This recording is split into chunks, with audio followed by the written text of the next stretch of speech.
natin ay tungkol sa pagtitiwala sa Diyos. No? Trusting God. Proverbs chapter 1, verse 5 to 6. Trust in the Lord with all your heart and lean not on your own understanding, and in all your ways submit or acknowledge Him, and He will direct your path straight. You know, the Bible is full of reminders to trust in God. No? The Lord can be trusted in our time today. Whatever situation we encounter in our life, we have God who is a living God that we can be trusted. No? So, sinulat ang Biblia upang mabasa po natin. Amen. Ang mga kwento ng mga tao, no, doon sa Old Testament. No, yung mga kwento ng mga unang mga tinawag ng Diyos, no, upang tayo matuto, upang tayo mayroong mapulot na katuruan. Amen. No?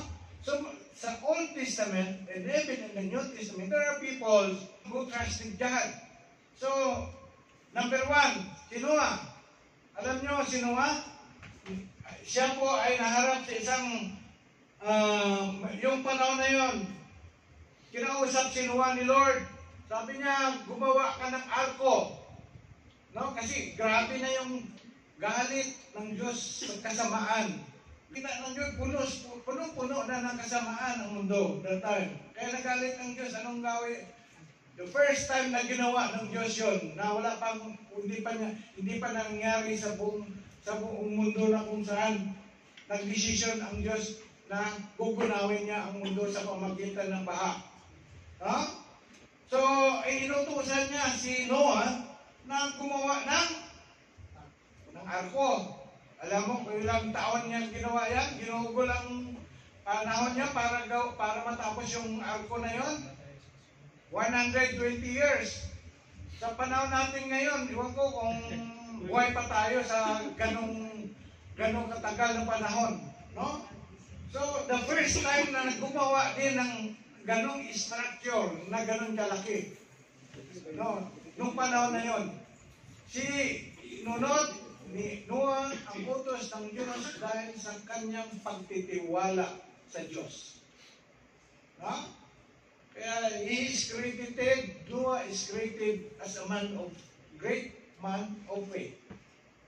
So, yan si Noah. Alam na po natin ang nangyayari, no? Na kung saan dumating ngayong baha at naligtas po ang pamilya ni Noah at kasama yung mga hayop, mga partner. Pangalawa, si Abraham.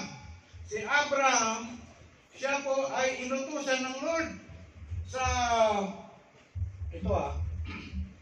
sa Genesis chapter 12 verse 1 to 3. Inutusan siya ni Lord, sabi ni God kay Abraham. Sabi niya, God told Abraham, leave your country, your family, your father's home for a land that I will show you.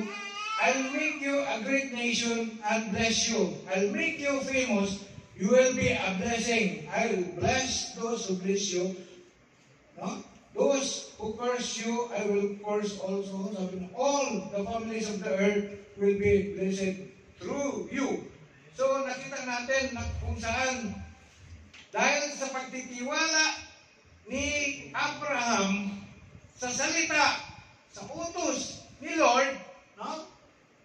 Sinunod niya, iniwanan niya yung lugar ng kanyang ama. Sinunod ni Abraham yun dahil sa pagtitiwala niya sa salita at utos ng Panginoon. No? Number 1, si Noah, ngayon si Abraham. No? Bilisan ko, ha? Meron pa. Si Joseph the Dreamer. Alam na po natin yan. Halos alam natin yung kwento ni Joseph the Dreamer, di ba? Ang kanyang buhay ay isang magandang halimbawa ng patuloy na pagtitiwala sa Diyos sa mga mahirap na panahon. Di ba? Nakaranas si Joseph talaga ng kahirapan, no? Nung pagsubok, no? Sa kanyang buhay. No, ipinagbili siya. Di ba? Tinapon siya sa balot. Tapos binenta siya sa Arabo. Yung ano ng mga slave, no? Na may buhay-bili ng mga slave, dinala siya sa Egypt. Siya inihaga sa, tapos sabi dito, ipinagbili siya sa pag-alipin, ngunit nanindigan siya sa kung anong ang tama, no? Siya ay inihagis sa bilangguan o kinulong, no? Ikinulong siya. Dahil doon sa gustong-gusto siya ng asawa ni Potiphar, umiiwas siya, tumatakbo siya. Nanindigan siya kasi ayaw niya ng ma-open ang Lord, di ba? Ayaw na magkasala. So hindi, sabi nga lang, ibinilang ko siya, kinulong siya na hindi makatarungan, dyan pa man siya ay tapat, no? Sabi doon sa Genesis chapter 39 verse 23, sabi doon, ang Panginoon ay kasama ni Joseph, no? At binigyan siya ng tagumpay sa anumang kanyang ginagawa. Alam na po natin yon na God works together doon para sa ikakaganda po ng buhay ni Joseph. No? Hanggang dumating yung panahon na dahil sa kanyang gift na marunong siya interpret ng dreams, na-interpret po niya yung dreams ng Paraon. Binigyan siya ng Paraon ng favor at ginawa siya ng governor ng Egypt. So, kapangyarihan, no? So, nakita po natin na in spite na doon sa mga naranasan ni Joseph na mga pagsubok, kahirapan, at the end, no? Siya po ay napapunta sa napakagandang buhay. Governor na ng Egypt, pinagkatiwala sa iyo. Yun dahil alam po niya, kasama niya ang Diyos. No? Kasama at nagtitiwala siya sa Diyos. Hindi siya nagtitiwala sa galing niya. Hindi siya nagtitiwala sa kanyang talino, sa kapangyarihan. Kundi nagtitiwala siya dahil kasama niya yung Diyos. Amen? Ganun din dapat tayo, di ba? Hindi tayo magtitiwala sa ating sarili. Si Moses din. Si Moses, bulol. Hindi marunong magsalita. Di ba? Prinsipe siya. Nung bata pa siya, ang kanyang ina, nagkaroon ng malaking pagtitiwala sa Diyos. Nilagay siya sa isang maliit na lagayan para ipaano doon sa Nile River. Naku, delikado yun. Pero, ginawa ng ina niya yun dahil nagtitiwala siya sa Panginoon. Na hindi iiwanan, hindi pabayaan ng Panginoon na mapahamak si Moses. Diba? So, ano nangyari? Napunta si Moses, yung batang Moses ay nakuha ng prinsesa, anak ng Paraon. At ginawa siya na prinsipe. Pero, dumating yung panahon na mayroong pagtawag siya sa Panginoon. No? Ginamit lang niya yung nakita ni Moses yung mga kababayan niya na inaapi, sinasaktan. Hanggang siya ay nakapatay din ng Egyptian. At siya ay umalis, di ba? Pero yun ay kapamaraanan ng Diyos upang makausap siya ng Diyos.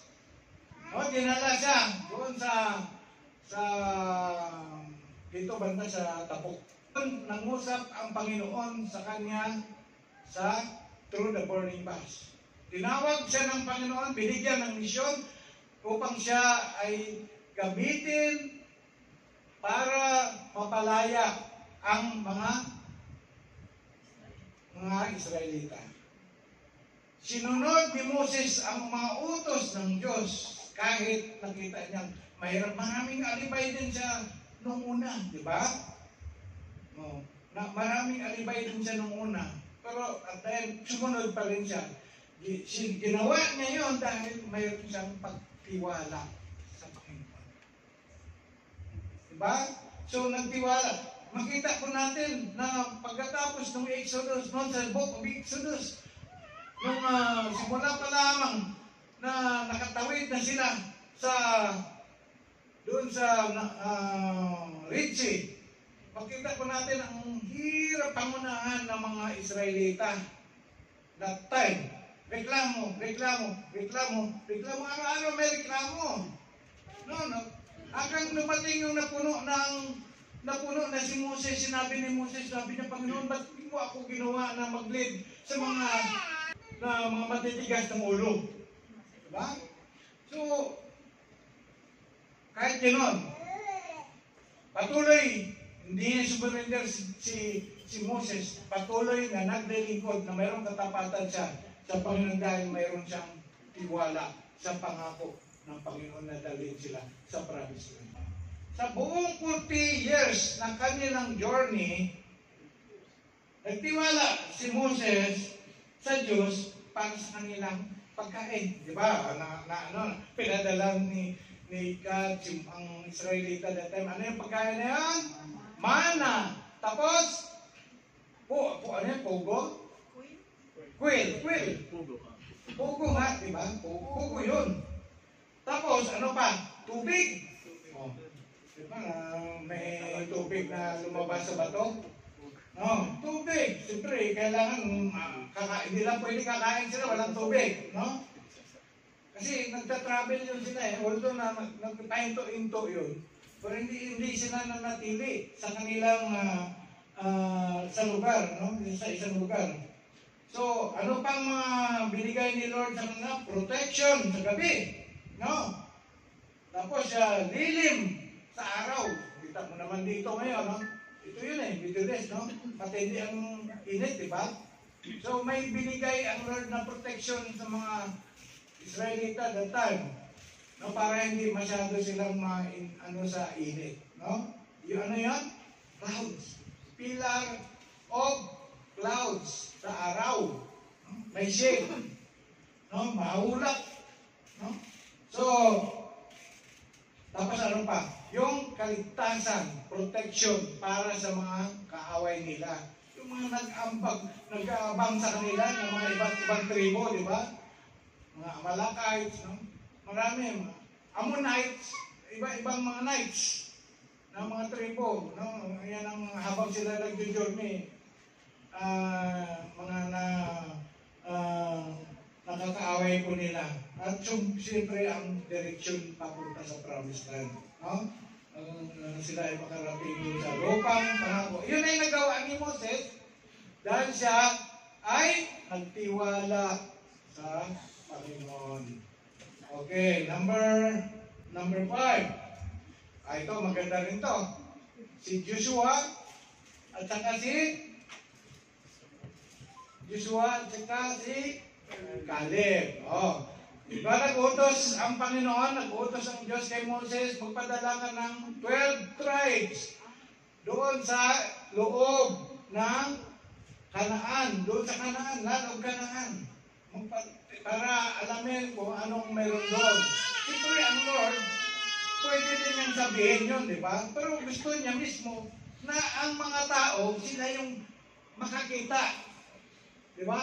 So, kaya 12 yung pinadala doon eh. So, ito.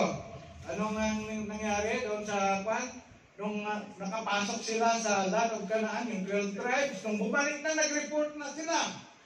Ito, yung 10 spy, composed of 12 tribes, anong report nila? Ayan, sa Numbers chapter 13, verse 31 to 33, sinabi doon, the land through which we have gone as spies is a land that devours its inhabitants. Positive o negative? Positive ba yan o negative report? Sino nagsasabing ng positive yan? Pakitaas kamay. Positive yan, boy. Kasi poy-poy lang yung nagsabing positive. Okay, ano pa? I-call pa natin. Saan na tayo nang tumigil? Sabi doon? Inhabitants. And all people whom we saw in it are men of great stature. Grabe, no? Tapos, there we saw the giants and we were like grasshoppers in our own sight. Sa kanilang paningin, sila hinihamping niya na parang sila ay parang grasshopper lang. Maliliit. Parang tayo. Tapos grasshopper. Diba? Tapos ano, And so we were in their sight. Ganon din sa paningin nila. Tingin ng mga tao doon, parang grasshopper din tayo. Ang tingin namin sa kami, grasshopper lang. So, negative o positive? Negative o positive? This is negative report, hindi positive. No? Itong report ng 10 spy. No? Anong ngayon ang report ni Caleb at ni Joshua? Sabi doon, the land which we passed through to spy it out is exceedingly good land. Nakita niya maganda. Hindi negative, di ba? Ano to? Positive o negative? Positive. Optimistic. Di ba? Optimistic report. Verse 8, if the Lord delights in us, He will bring us into this land and give it to us. A land that flows with milk and honey. Yun ang mga nakikita nila. Maganda. May report ba doon na ng 10 spies na sinabi nila, the land of milk and honey? Wala. No? Si Caleb lang at saka si Joshua nagsalita nito, ang nag-report ng ganito. Verse 9, only do not rebel against the Lord and do not fear the Lord, fear the people of the land. Huwag kayo matakot sa mga tao noon sa loob ng Kanaan, sabi niya. They are brave for us. Kita mo, ito yung paningin ni Caleb at ni Joshua. Sila ay brave. They are brave for us. Yung isa baliktad. We are just grasshopper, they are big. Malaki sila. No? So, tingnan nyo mga kapatid. Their protection is removed from them. Their protection is removed from them. Wala na silang protection. And the Lord is because what? What is the reason? Because Caleb and Joshua knows that God is with them. Dapat ganun din tayo mga kapatid. No? Dapat ganun din tayo. Magtiwala tayo sa Panginoon. No? Dahil alam po natin, God is great. Diba? He is most powerful. Nobody can be against you, against us, if God is with us. Amen? Amen. Wala.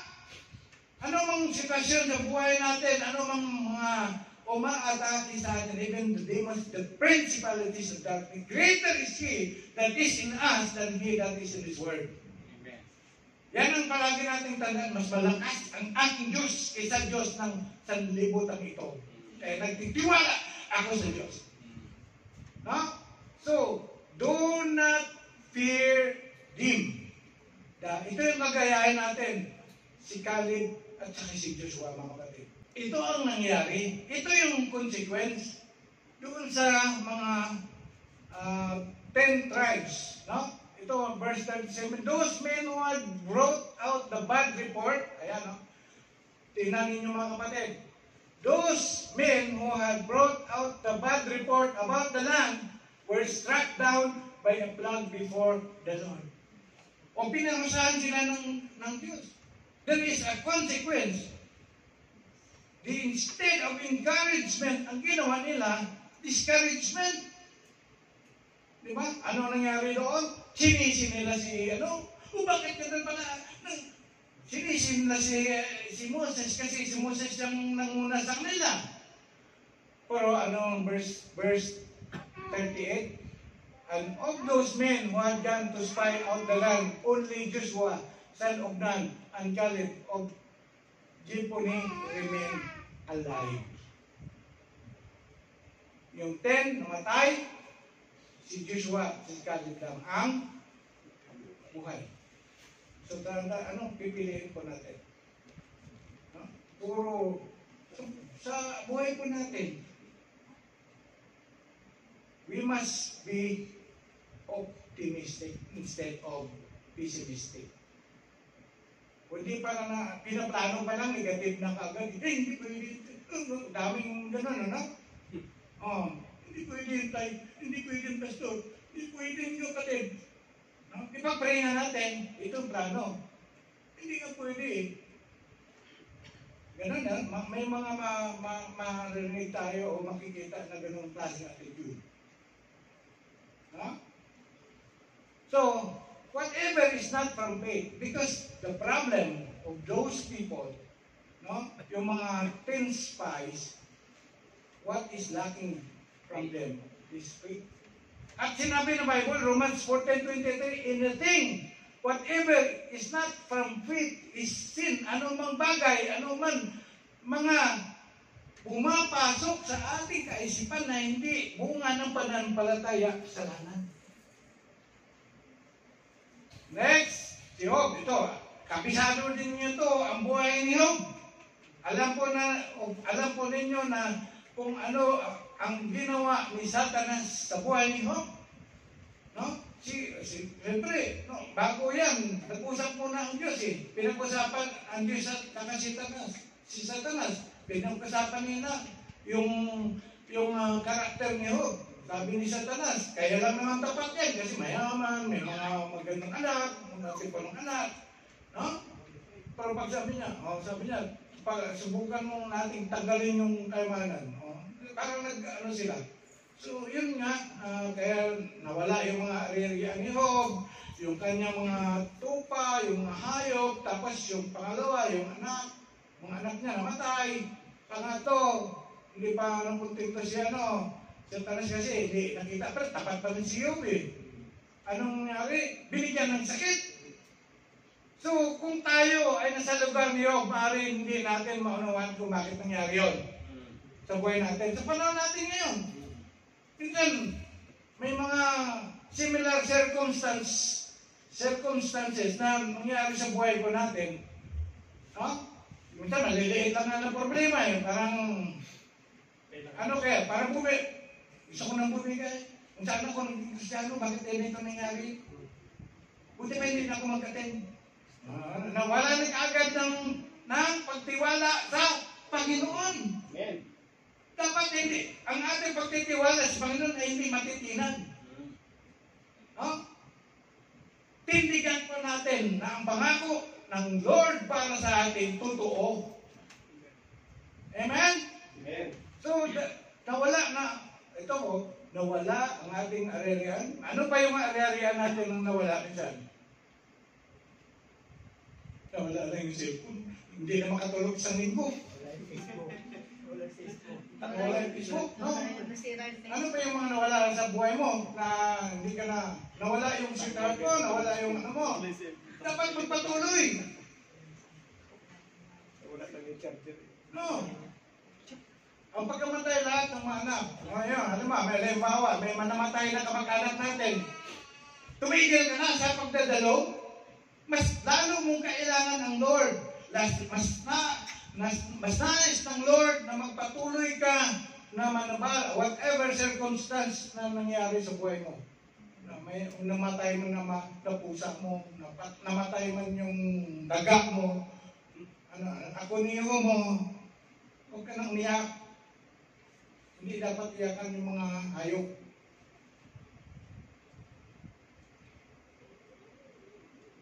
Nawala yung kaibigan mo. No? Ayaw na ninyo ikaw maging kaibigan. Hindi ka rin ngayon apektado ka rin. Ang mahalaga kapatid, ang Diyos ang hindi mawala sa buhay natin.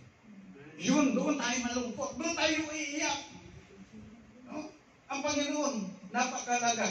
Kaya magpatuloy tayo. Gayahin natin.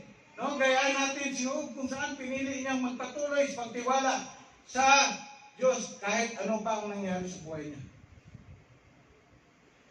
Ganun mga kapatid. Number 7, ayan si Paul at saka si Silas. Sa bagong tipan, ito sa New Testament, makikita natin si Paul at saka si Silas sa binugbog. At inihagis sa bilangguan dun sa Book of Acts yan. Ito, tingnan natin. Anong ginawa nila? Sa halip na sila ay magreklamo or magmumurmur, sila ay kumanta. Nagdasal sila po ay nagpuri, umawit ng himno sa Panginoon. Yan sinasabi doon, mga hating gabi. Na sina Pablo at Silas ay nanalangin at umawit ng mga himno sa Diyos at ang ibang mga bilanggo ay nakikinig sa kanila. Saka Yun ang ginawa nila. Alam mo nangyari? Nagkaroon ng lindol, di ba? Tapos sila ay nakalagad. Kasi yung mga nakakulong noon, naka-shackle yun. May ano, sa loob ng kulungan may ano pa, nakagapos pa, no? So, yun ay natanggal. Dahil sa kapangyarihan ng Diyos. Ganun pala. Nagtitiwala sila sa Diyos, no? Ang kanilang pagtiwala sa Diyos ay kikita nila sa pagkaramit ibang sitwasyon, tulad ng sila ay kinulong, binugbog, inabuso, at sa uli ay pinatay. Hindi siya tumigil. Naranasan ni Paul na ang kanyang sinasakyan na sasakyan pandagat, no? Ay muntik na malunod. Gayun pa man, nagtiwala sila sa Diyos sa mga mahirap na panahon sa buhay nila at patuloy na sinunod nila at yung tinanggap nilang misyon mula sa ating Panginoong Jesucristo. No? Kaya whatever challenges na encounter natin sa paglilingkod natin kay God, no? Huwag tayong magpatinag. Dapat patuloy po tayo na lakad lang, no? Lakad lang, lingkod lang. Huwag tayong mahinaan ng loob. Magtiwala tayo kay God. Magtiwala tayo sa Panginoon. Amen? Yan si Paul at saka Silas. Si Silas, ito. Si Pedro at saka si Juan. Katulad ni na Pablo at ni Silas, itong dalawa din ito, ginugol din ni Pedro at ni Juan ang kanilang buhay sa pagpayag tungkol kay Jesucristo sa dito sa magandang balita, no? Sila din po ay masigasig na naghayag ng Ebanghelyo, no? Dahil dito sila ay inusig lahat mga disciples that time nakaranas ng mga pag-uusig, no? Kaya nung una na in the first weeks or months of Christianity, tago sila kasi nahabol sila. At isa doon na ginamit para usigin ang mga Kristiyano nung unang si Pablo, si Saul. Diba siya ngayon nagsipang-ayon nung pagkamatay ni Philip? Stephen pala. No? So, anuman ang kanilang mga naranasang hirap, ito yan, pakinggan nyo. Anuman ang kanilang mga naranasang hirap, sila ay patuloy pa rin sa pagpapagamit sa Panginoon upang ipalaganap ang Ebanghelyo. Kung mayroong tao na mga tao na nagtitiwala sa Diyos, noong unang panahon, meron ding mga tao na hindi nagtitiwala. There are people also who fail to trust God. No? Maybe some of their lives, may mga nagtiwala sila. Pero ito yung mga talagang mga failure nila na hindi sila nagtiwala sa Lord. Number one, siya yung unang tao sa Bible na nag-fail sa pagtiwala sa Panginoon. Sabi na, the woman was convinced, she saw that the tree was beautiful and its fruit looked delicious and she wanted the wisdom it would give her. So she took some of the fruit and ate it. Ito po yung pagkatapos na kinausap ni Satanas. No? Si Eve. Babae. No? Sabi ni Satanas, ano yung sabi ni Satanas? Sabi niya, sinabi ba talaga na ganon si Satanas na pag kinain mo to, mamatay ka. Siguro, sabi niya, hindi ka mamamatay. No, pero deception yun. Kasi ang nasa isip ni Eve, physical death. Pero ang sinasabi ng God dyan ay spiritual death. No, ang paghiwalay po sa presensya ng Panginoon. Kita mo, ano nangyari? Namatay na sila dahil pinaalis sila doon sa Garden of Eden. So, nahiwalay sila sa presensya ng Panginoon. Dati, lumalakad sila kasama ng Diyos, di ba? So, kaya nga, gumawa ng paraan ang God upang ma-restore yung problema na yon. ito'y pamamagitan ni Hesus Kristo. Diba? So, na-restore po yun. Naibalik po tayo sa kanyang tabernacle. No? He is the tabernacle of God, Jesus Christ. No? He is, so, naging kasama po siya ng mga disciples at that time. He is the Son of the living God and He is God. No? And then, bago siya umalis, nangako siya na ipapadala niya, hingin niya sa Ama, ang banal na Espiritu. O pagpadala dito, maging kasama natin. Hindi lang natin siya makikita, pero nandito siya. Mga kapatid, the Holy Spirit is here with us now. No? Mayroon siyang role. Ang Holy Spirit, mayroon siyang trabaho, mayroon siyang ginagawa sa church natin. In the church age, the one who minister to us, it's not the Lord Jesus Christ na physically makikita mo katulad ng ginawa niya 2,000 years ago. It is the Holy Spirit. Siya ngayon ang nag-ooperate sa atin. Tinuturuan niya tayo kung paano manalangin. No? He is giving us the anointing we need sa pagpapagamit natin sa Kanya. Pangalawa, ang nagkaroon ng failure sa pagtiwala sa Panginoon si Sarah. Ano yung failure ni Sarah? Di ba may pangako ang Lord sa kanila ni Abraham na bibigyan sila ng anak? So, alam po natin na si Sarah, na 100 years na ba? Wala pang hindi pa nabuntis. So, doon sa matagal na pag-antay, nag-doubt na, nagkaroon na ng doubt. Doubt is one of the reason people fail to trust God. Doubt. Yun ang fall. So, nagkaroon na ng doubt si Sarah. Sana yung pangako? No? Kung sa isip nila, sana yung pangako ng Diyos na sabi, bibigyan tayo ng anak. 100 years old na ako, hindi pa ako nabuntis. O sabi niya kay Abraham, sige, buntisin mo na lang yung katulong natin si Agar para magkatotoo.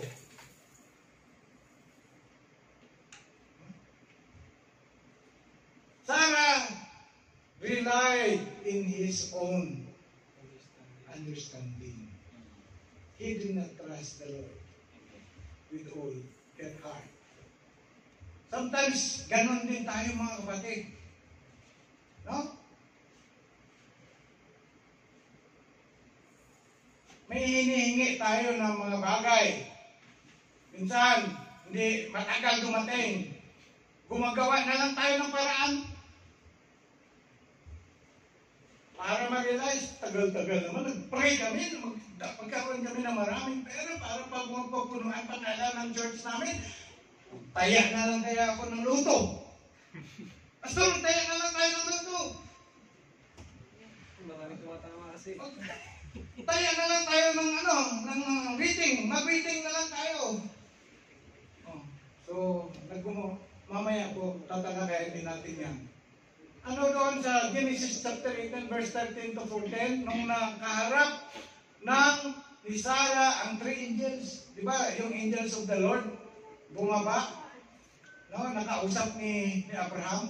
Ito, then the Lord said to Abraham, why did Sarah laugh? Kasi tumawa si Sarah. No, tumawa. Nagkaroon ng doubt. Why did he say, can an old woman like me have a baby? Oh, diba? Is there not anything impossible with God? Or is there anything too hard for the Lord? Ayan, sabi nga nila doon, no? Is anything too hard for the Lord? Sabi doon, I will return about this time next year, and Sarah will have a son. Minsan ganun no? Hindi magkatotoo yan. Tagal-tagal din. Ganun ba rin? Pag narinig po natin ang pangako ng Panginoon, personal na narinig po natin ang pangako ng Panginoon. Paniwalaan mo, pagtitiwalaan mo, nagagawin ni Lord yan. Yung asawa ni Job, Palitan niya tayo susunod. nung siya ay nakita niya yung kahirapan, paghihirap ni Job, anong nanawa niya? Sinabihan na si Job, ano sabi niya? His wife said to him, "Are you still trying to maintain your integrity? Curse God and die?" Oh, walang tiwala din sa Panginoon. Na at the end, no? At the end of the trials and the suffering na nangyari kay Job, may gagawing restoration si Lord. At nakita ko natin sa story ni Job. At ibinalik lahat ng Diyos ang lahat ng mga nawala. Dumami pa. No, dumami yung mga hayop, mga ari-arian. Nagkaroon pa siya ng mga magaganda, mga matipunong mga bagong anak, no? At na-restore yung health niya. Ganon din sa atin mga kapatid, if we face trials, suffering sa buhay po natin. May narinig ako, Lord, maraming salamat. May nagsasabi ng ganon. Lord, maraming salamat dahil nakaranas ako ng ganitong pagsubok. Alam ko, nagtitiwala ako sa iyo, Lord. After these trials, Lord, you will do something better for me in my life. Amen. Nagpapasalamat, no? Kasi alam niya may kakambal na blessing in every trials. Amen. No?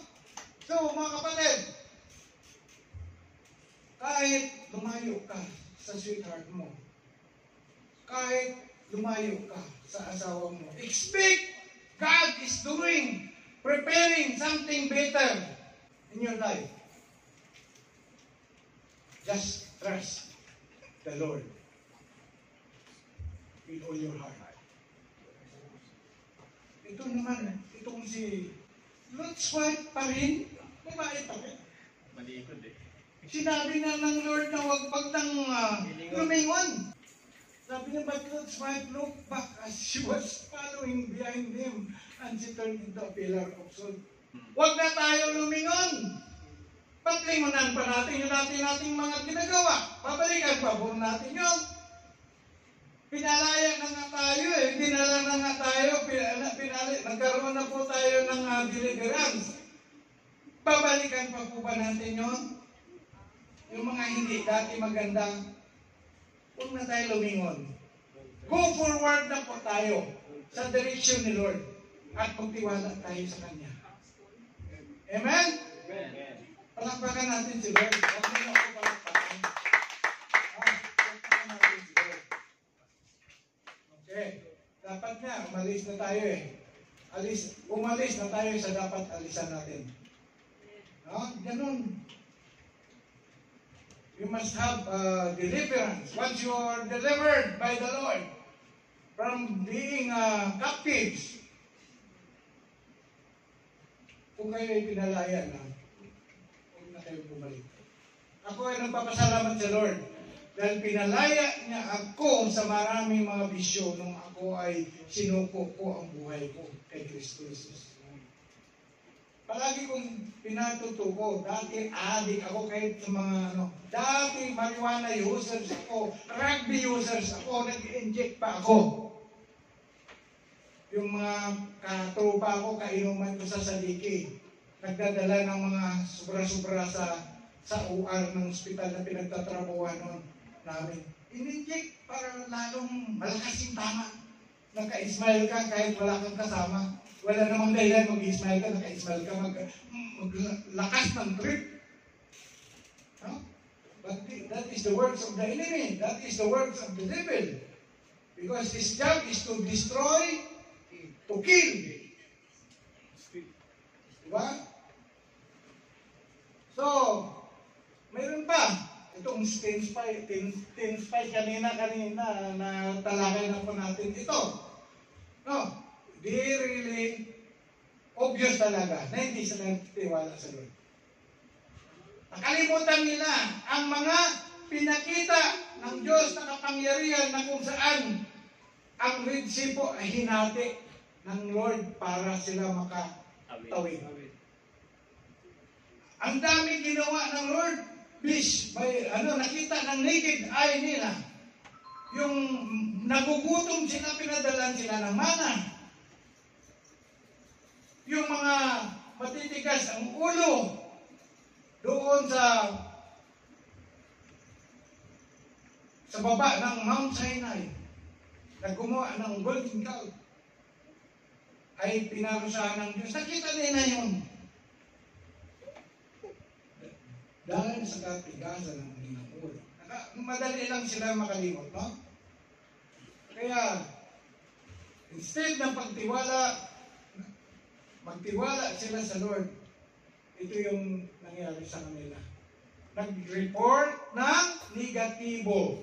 At alam po natin na sila po ay pinarusahan doon sa may Numbers chapter 14 verse 37. Those men who had brought out the bad report about the land were struck down by a plague before the Lord.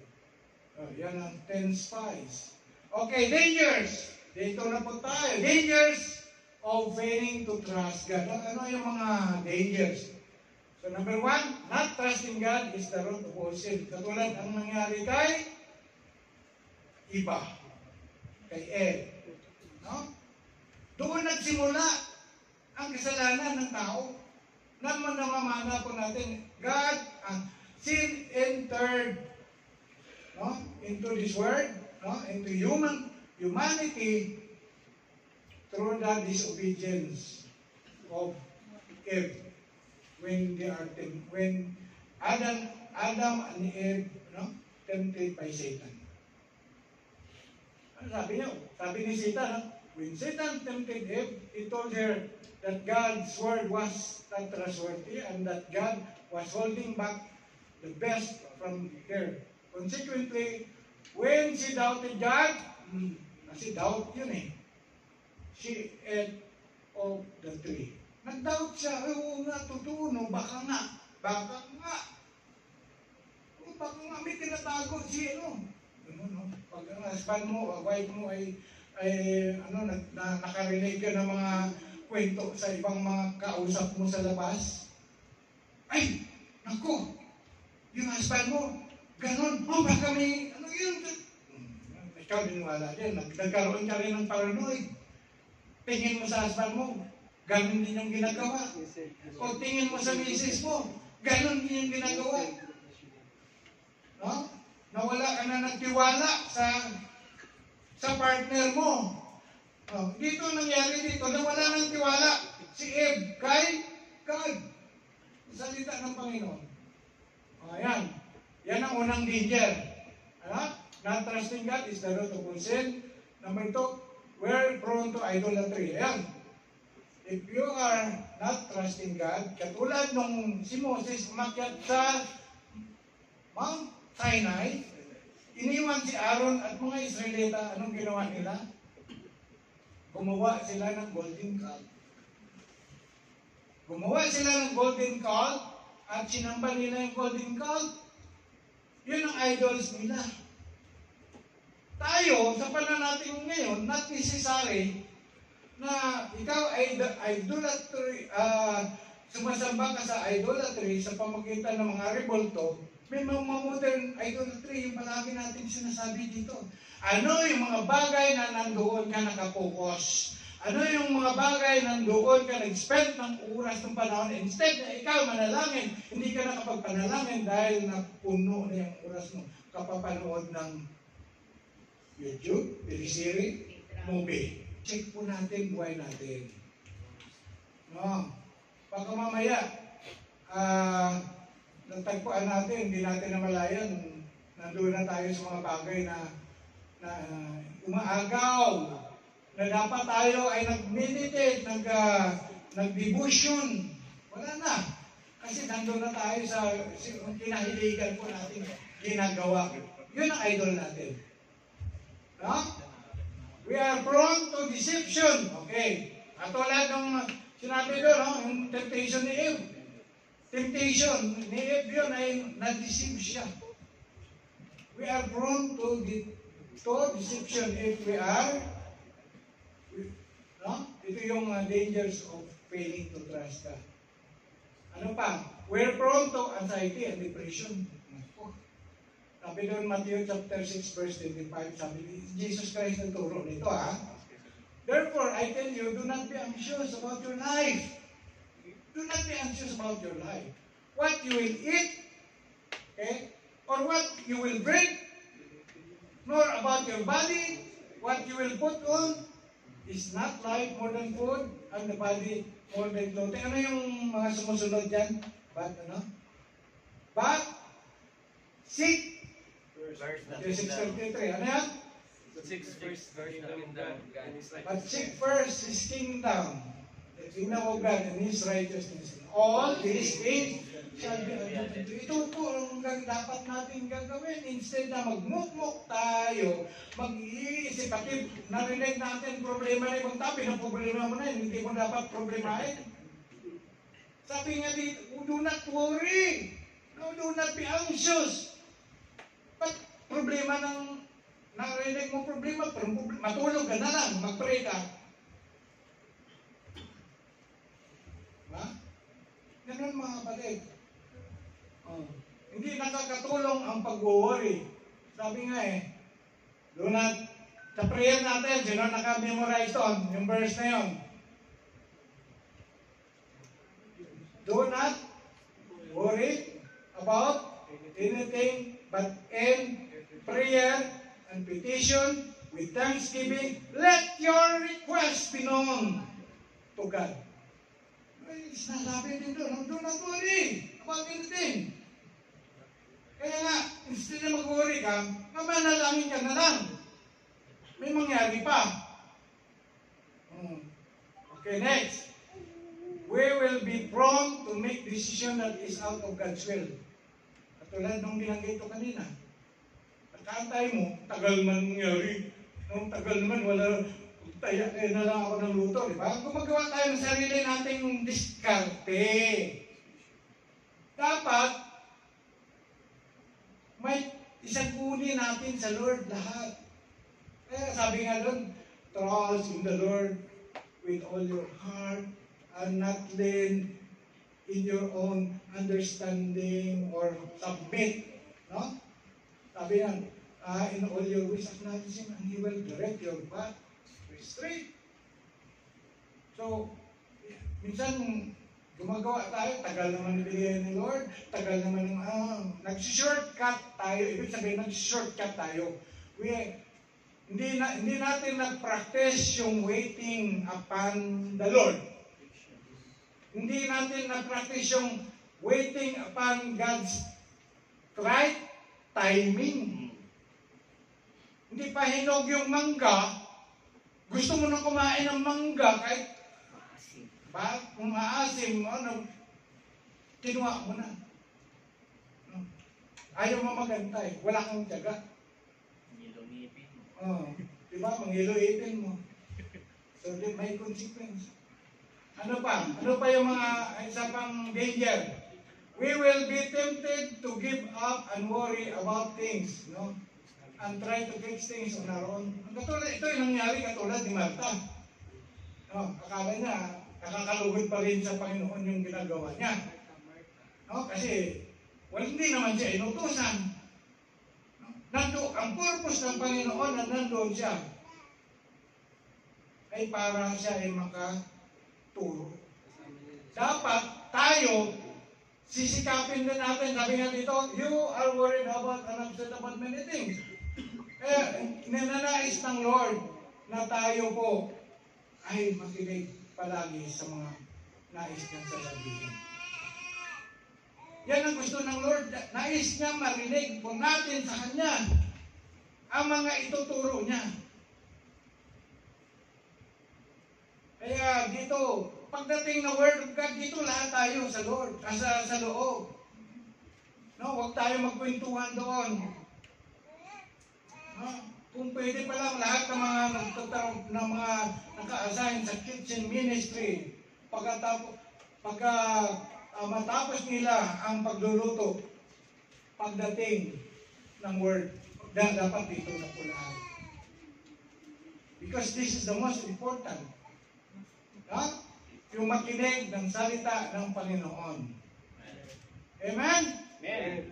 Next, how to develop our trust in God. Paano natin i-develop ang pagtiwala natin sa Panginoon? Number 1, have deep personal relation with God. Kailangan kilala natin si Lord. Kailangan naka-establish tayo ng relasyon sa Kanya. Upang, katulad ng tayong yung mga mag-aasawa, alam na nila ang ugali ng bawat isa. May mga bagay na alam ni asawa, ano yung pwede niya mapagkatiwalaan doon sa sinasabi niya. Ito, hindi mapagkatiwalaan yan si Bran. Oh. Alam niya, may ano na yan, mayroon ng ginawa niya, may ano na yan, may record na yan. No, alam na. Ay, naku siya, i-assign mo, naku. May mga ganon, di ba? I-assign mo si na magpintura, magmasot, ay hindi yan marunong. Baka mamaya ibang pintura ang result niyan. So, ganoon mga kapatid na dito, alamin natin ang karakter, ang pagiging faithful ni Lord. Kapag kilala po natin ang ginawa ni Lord, ang katapatan niya, then we can truly say that pwede tayo pagtiwala. No? Kaya nga, kinikwento natin anong mga ginawa ng Diyos para i-motivate ang mga tao na ito, ganito ang kapangyarihan ito. Hindi siya nagbabago. He is the God of yesterday who healed the sick, and He is the God of today who still can heal the sick.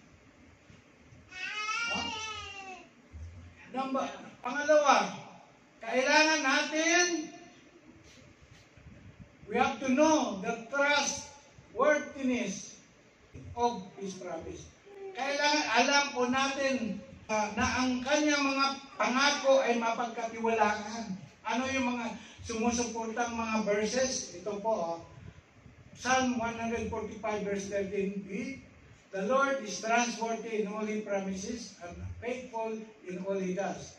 Psalm 33:4, for the word of the Lord hold true, and we can trust everything He does. 1 Corinthians chapter 1 verse 9, God is ever true to His promise. Okay, 2 Corinthians chapter 1 verse 20, look, for no matter many promises God has made, they are yes in Christ. And so, through Him, the Amen is spoken by us to the glory of God. Pangatlo, anong gagawin natin to develop our trust in God? We need to practice our faith. Faith without action is dead. We need to practice the faith. Katulad yan, halimbawa, nanalangin ka, Lord, naniwala ako na mamaya yung problema namin sa kuryente, na pambayad sa kuryente, kung ano pa yung mga pag-tuition. Alam ko, Lord, you are Jehovah Jireh. By faith, Lord, you will provide. Tapos pagkatapos ng panalangin, nag-worry ka ulit. So, you did not practice the faith. Basta si Lord, He will provide. Ganon, no? Ganon mga kapatid. No, pag nag-pray ka, you should believe what you pray. No, you must act the faith you have in your life. Because you know that God you are serving, that you are worshiping is a faithful God. Amen? Hindi lang niya ibibigay yung mga biningi mo na hindi ayon sa kanyang kalooban. Yun. Lord, naniwala. Ano ba? Lord, naniwala ako na papanalunin mo ako sa luto. Talagang, huwag mo nang i-apply ang faith mo doon dahil magkaroon ka lang ng ano, frustration. Hindi ibibigay ni Lord yun kasi mahal ka niya eh. Maaring manalo ka kung si Satanas nagpapanalo sa iyo, hindi si Lord. Because God promotes, no, He wants children to promote righteousness. Number 4, be always in His presence. Yan.